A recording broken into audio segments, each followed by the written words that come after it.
నరసింహ శతకంలోని పద్యము వినండమ్మ. బ్రతికినున్నాళ్ళు భజన తప్పను కాని మరణకాలమునందు మరతునేమో.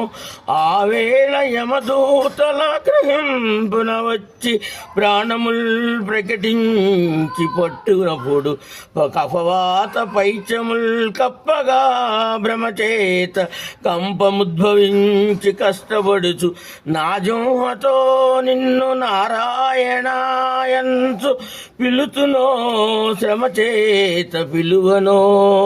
నాకిపుడే భక్తి నీ నామ భజన తలచదను చెవిన వినవయ్య ధైర్యముగను.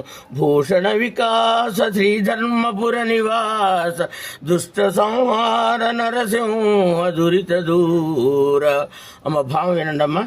బ్రతుకున్న నాళ్ళు నీ భజన నేను చేస్తాను, కానీ చచ్చిపోయినప్పుడు నిన్ను ఆ వేళ యమదూతలు వచ్చి నన్ను పట్టుకు వెళ్ళేటప్పుడు నిన్ను మర్చిపోతానేమో కనుక నేను ఇప్పుడే నీ భజన చేస్తాను. నా జుంహతో నిన్ను ఆనాడు నారాయణ నారాయణ అని పిలవలేను కదా, ఆనాటి పిలవలేను కనుక ఈనాడు నిన్ను నారాయణ నారాయణ అని పిలిచదు. ఈ నారాయణ అని పిలుపు నాది నీ చెవిన పెట్టుకొని నన్ను కరుణతో నువ్వు నన్ను రక్షించి ఈ దీని నుండి శిక్షింపకుండా ఉంటావని నిన్ను శరణుదొచ్చుతున్నానయ్యా నరసింహ.